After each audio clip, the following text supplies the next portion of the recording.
Guten Tag miteinander. Ich freue mich, dass ich auch da bin. Auch wenn wir heute nicht so eine grosse Schar sind, aber das macht gar nichts. Ich kann mich noch erinnern, als ich angefangen habe, habe ich einmal an einem Nachmittag, das gibt es überhaupt nicht, sind 2 Leute gekommen. Und von dem Moment an haben wir gesagt, so, jetzt ist fertig. Aber schön, dass ihr das Fähnlein der 7 Aufrechten sind.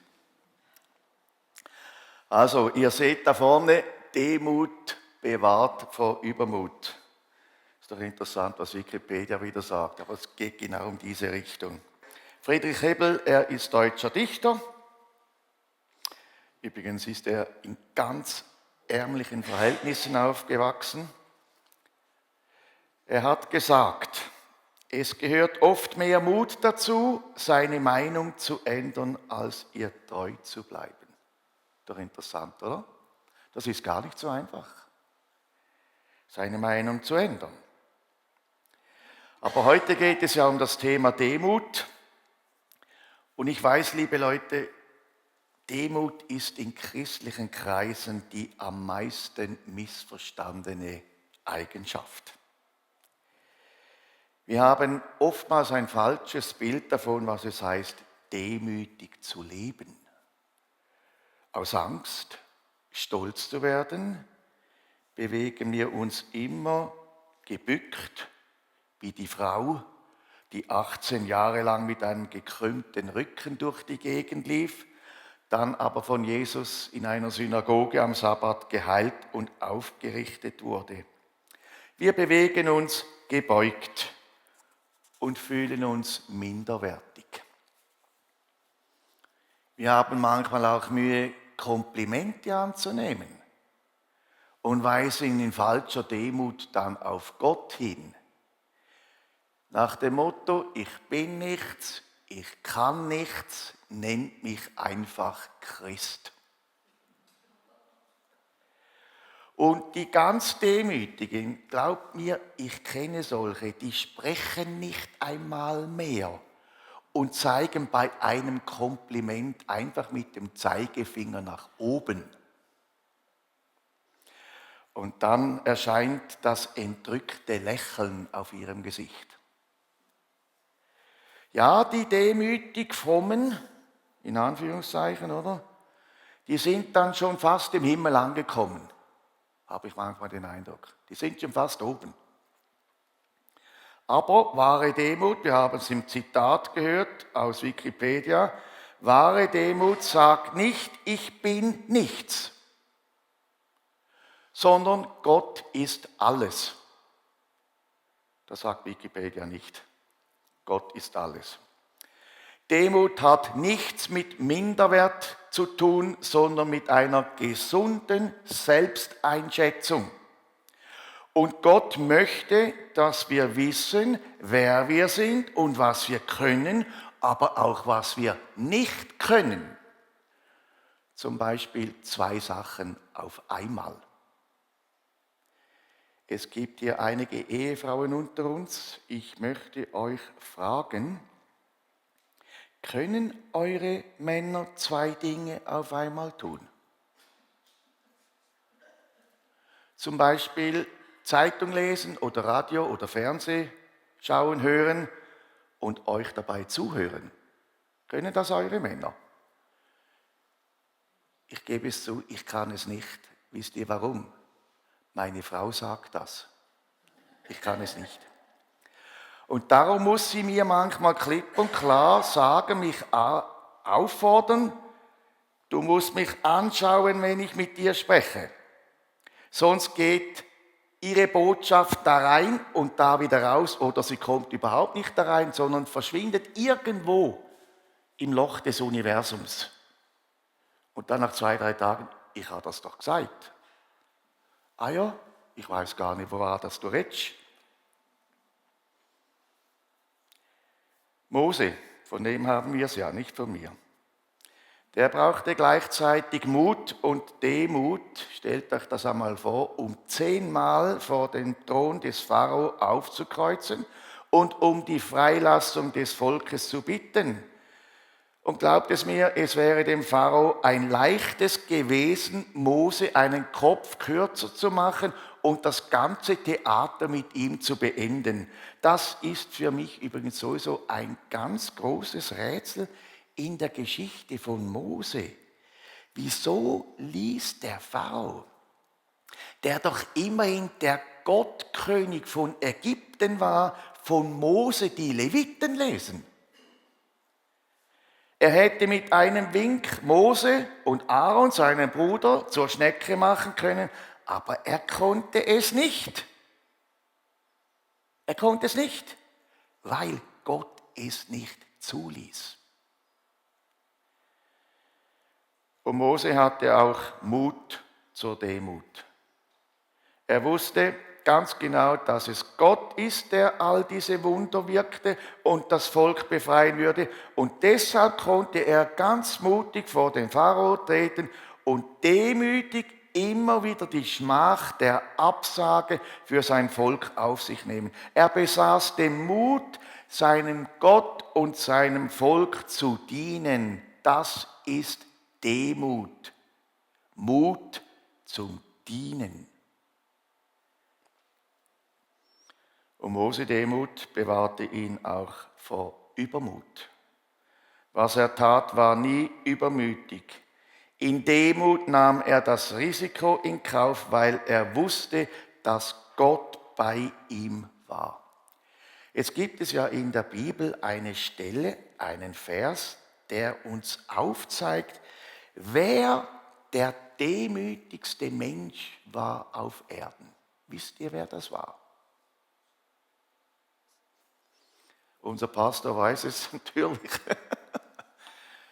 Mose war ein sehr demütiger Mensch, mehr als alle Menschen auf Erden. Liebe Leute, diese Aussage ist insofern noch interessanter, weil Mose diesen Vers selbst geschrieben hatte. Ist doch interessant, oder? Und jetzt kann man fragen, ja, wie bitte, Mose? Ist das nicht viel mehr Stolz als Demut? So nach dem Motto, liebe Leute, hört mal, Demut ist meine größte Stärke. Stellt euch das einmal vor, was würdest du wohl denken von mir, wenn ich das von mir behaupten würde? Daniel Kläger aus Bottmingen im Unterbaselbiet ist der demütigste Mensch auf Erden. Hätte ich einen Vogel? Zum Glück ist meine Frau nicht dabei. Mose hatte den Mut, zu dem zu stehen, wer er war. Mose wusste sich ganz richtig einzuschätzen. Er wusste, wer er war und was er konnte und dass er voll und ganz auf Gott angewiesen war. Und mit diesem Rückenwind ging Mose an den Ort zurück, wo er einen Menschen umgebracht hatte. Ihr wisst das. Mose war ein Mörder. Der hat einen ägyptischen Aufseher liquidiert. Er war 40 Jahre lang da als Schafhirte, Ziegenhirte unterwegs und jetzt kommt er nach 40 Jahren zurück. Und jetzt merkt man, Mose stellt sich auf einmal seiner Vergangenheit und seiner Geschichte. Und wisst ihr, das sind dann solche Momente, wo du ganz alleine bist und mit dir ins Reine kommen musst, wenn das bei mir selber passiert. Wo man merkt, jetzt ist der Punkt da, wo aufgeräumt werden muss. Frühlingsputzete in der Seele, im Herzen, im Geist. Aber auf diesem Weg Richtung Ägypten zurück, wenn du das tust, spürst du die Nähe Gottes, weil du dann ganz offen bist für sein Wirken und Reden.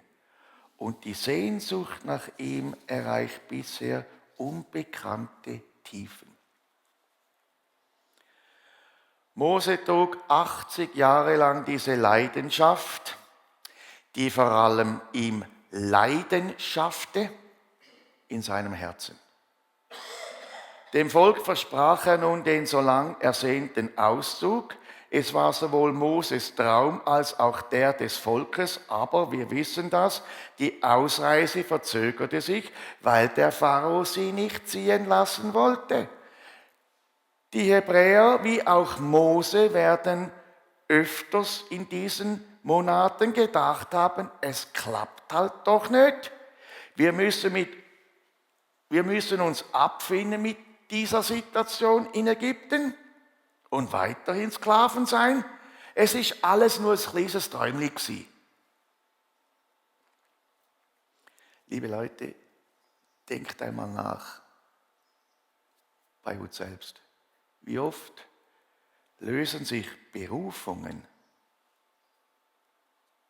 Träume, Leidenschaften, die Gott in unser Herz gelegt hat, in Luft auf, weil wir zu schnell aufgeben, nicht Gott vertrauen, dass er irgendwann zu seinem Ziel kommt. Und wenn sich das alles so auflöst, oder? Dann versanden diese Träume, diese Leidenschaften, die Berufung, versandet irgendwie. Und zurück bleibt nichts anderes als eine Wüste in unserem Leben. Aber bei Mose sieht es nicht so aus. Mit Glauben, mit Vertrauen und dem Stab Gottes ging Mose an den Ort zurück, wo er die ersten 40 Jahre seines Lebens verbracht hatte. Und dann werden auf einmal Erinnerungen wach. Erinnerungen wach. Der Prunk im Palast, die Festgelage am Hof, die heiligen Katzen im Tempel. Alles war ihm vertraut. Und als er den Pharao fragte, ob er das Volk ziehen lassen würde, bekam der Pharao nicht mehr als ein müdes Lächeln über sein geschminktes Gesicht. Und dann heißt es, Mose und Aaron gingen zum König von Ägypten und sagten, so spricht der Herr, der Gott Israels, lass mein Volk ziehen, es soll mir zu Ehren ein Fest in der Wüste feiern. Ja, wer ist denn dieser Herr? Fragte der Pharao. Weshalb sollte ich ihm gehorchen und Israel gehen lassen? Ich kenne den Herrn nicht und lasse sein Volk nicht frei. Punkt. Also der ägyptische Gockel da, der sagt es mit anderen Worten. Du Mose, ich glaube nicht an deinen Traum, das ist Einbildung, du hast einen Floh in deinem Ohr. Ja, wie oft hörst du Pharaonen in deinem Leben, die dir einreden, das glaubst du selber nicht. Alles, was du erntest, ist nur ein höhnisches Lächeln. Aber in dieser entscheidenden Phase lernte Mose ganz praktisch zu glauben. Jetzt kommt es auf den Glauben an, auf das Vertrauen. Nämlich, ich muss am Auftrag Gottes festhalten. Seine Vision ist in meinem Herzen. Es spielt in keinster Weise eine Rolle, was Menschen sagen, denn du bist das Wunder. Und der Traum ist in dir. Und das hat Gott in dich hineingelegt. Du musst glauben und mit Leib und Herz den Traum verkörpern. Wer von euch ist bei der CSS versichert? Ah doch. CSS, habt ihr das schon mal gesehen? Die Werbung, die CSS macht. Ganz interessant. Glaub an dich, du bist unglaublich. Hast du das gewusst? Glaub an dich, du bist unglaublich. Ja, Werbung, oder? Aber es hat doch etwas Wahres. Wenn Gott in unserem Leben eine Rolle spielt, dann gibt er mir Dinge ins Leben, die ich einsetzen kann. Glaub an dich. Du bist unglaublich. Aber jetzt kennen wir ja die weitere Geschichte. Zuerst ging alles schief, alles sprach dagegen. Es folgten Enttäuschungen und Unverständnis, Spott, Abwehr, Rebellion sogar bei seinen eigenen Leuten. Und dann heißt es da, das soll euch der Herr heimzahlen, schimpften die Vorarbeiter. Ihr habt den Pharao und seine Beamten gegen uns aufgebracht. Ihr habt ihnen das Schwert in die Hand gegeben, mit dem sie uns töten werden. Ja, damit hat Mose natürlich nicht gerechnet, dass sogar jetzt auch sein Volk gegen ihn war, anstatt dass sie mit ihm kämpften. Aber Mose lernte auch hier eine wichtige Lektion in seinem Leben, nämlich, du musst Gott nicht sagen, wie groß deine Probleme sind. Weißt du warum? Das weiß er nämlich schon. Du musst deine Probleme nicht Gott sagen. Aber du musst deinen Problemen sagen, wie groß Gott ist. Und ich möchte es ganz klar sagen, das darf man und das soll man den eigenen Problemen sagen, Gott ist größer als ihr. Im Namen Jesu. Weicht. Mose begriff in all den Schwierigkeiten, wenn Gott uns beruft für irgendeine Aufgabe, wenn er uns einen Auftrag gibt, ich kann es euch sagen, es verläuft nie wie am Schnürchen, nie. Es gibt immer Widerstand und Probleme und die sind alle vorprogrammiert, sie kommen.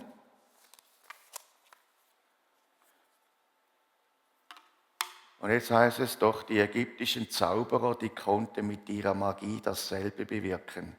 Und so blieb der Pharao starrsinnig.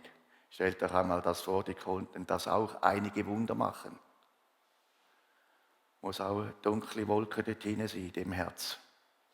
Er hörte nicht auf Mose und Aaron, wie der Herr es vorausgesagt hatte. Er drehte sich um und ging in den Palast zurück, ohne die Warnung ernst zu nehmen.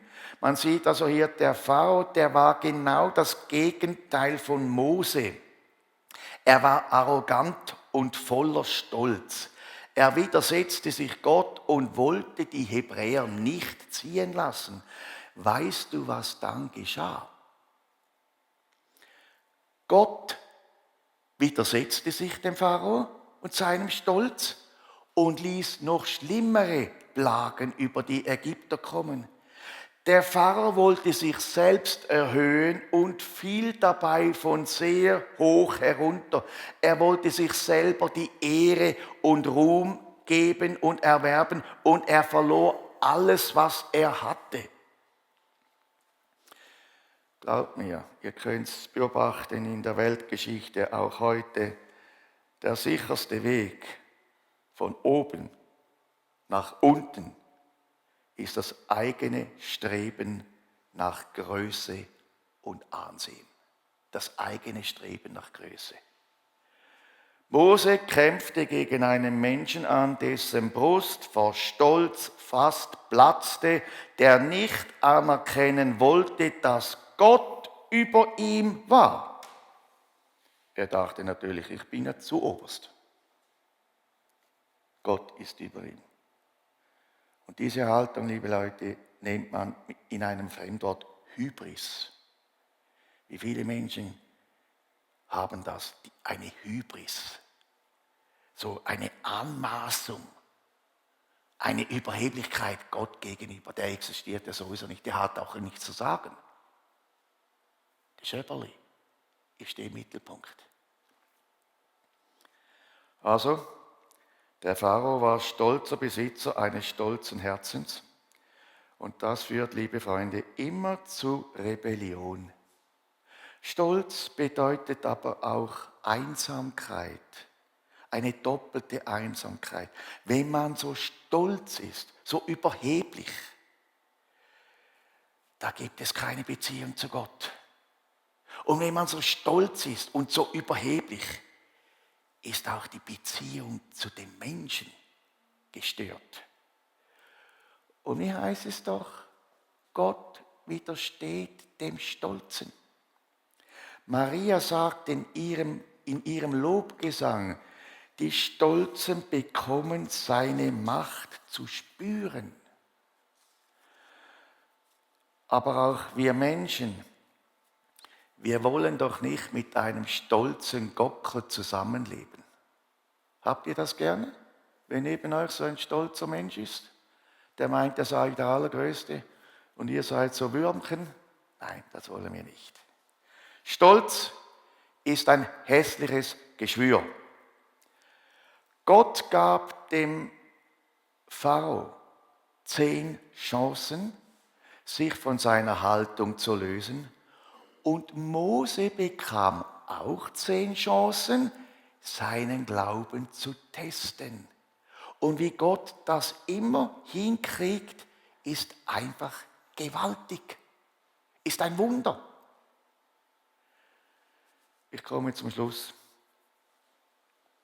zu einer anderen Person. Ich nehme an, wir kennen diese Person, den Biliam.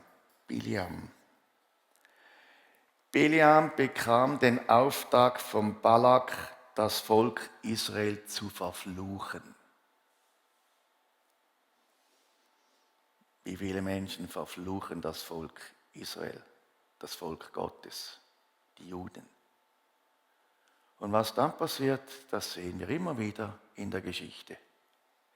Aber dieser Biliam hatte den Auftrag, Israel zu verfluchen, aber er konnte es nicht. Im Gegenteil, er musste sie segnen. Und der Balak, der König, der Moabiter, der ist fast ausgeflippt. Aber er musste dann von diesem Biliam hören, Gott ist kein Mensch, der lügt. Er ist nicht einer wie von uns, der seine Versprechen bald wieder bereut. Was er sagt, das tut er. Und was er ankündigt, das führt er aus. Liebe Freunde, wir werden alle geboren mit einem starken Wunsch, selbst in unserem Leben zu entscheiden. Und auch hier gibt es ein Fremdwort. Wir wollen autonom leben. Eigentlich heißt das wörtlich übersetzt, selbst das Gesetz sein. Was ich sage, das gilt. Und dieser egoistische Wille besteht einfach darauf, unabhängig zu handeln. Ich brauche die Menschen nicht. Ich brauche Gott nicht. Und einem solchen Menschen widerspricht die Vorstellung, dass eigentlich Gott, dass Christus über unser Leben verfügen möchte. Und wenn er das will, dann meint er es gut. Und es ist gut, wenn wir das tun, ihm unser Leben zur Verfügung zu stellen. Gott hat ganz klar zu Mose gesprochen. Mose horchte und gehorchte. Wie sieht das bei uns aus? Es kann sein, dass du momentan irgendwie an einer Kreuzung stehst, wo es darauf ankommt, ob rechts oder links. Und da gilt es ja, Entscheidungen zu treffen. Und ich habe festgestellt, wenn etwas unklar ist, wissen wir fast auch aus dem Bauch heraus, welcher Entscheid der richtige ist. Und Gott wird es uns ganz klar zeigen. Aber nur zu oft hören wir mit den Ohren, wir haben es verstanden, aber es bewegt sich nichts. Mose war nicht nur bereit, nach Ägypten zu gehen, er hat sich tatsächlich auf den Weg gemacht und er wurde dabei geführt. Noch einmal 40 Jahre. Und das war kein einfacher Weg. Und ich muss euch sagen, ich hätte schon nach ein paar Wochen gesagt, liebe Leute, ihr könnt mich mal. Geht ihr wieder zurück. Ich gehe alleine. Aber das hat er nicht gemacht. Ja, liebe Freunde, Gott mischt die Karten in unserem Leben, aber spielen müssen wir selber. Und an diesem Grundsatz hat sich bis heute nichts geändert. Amen. Ich möchte noch beten.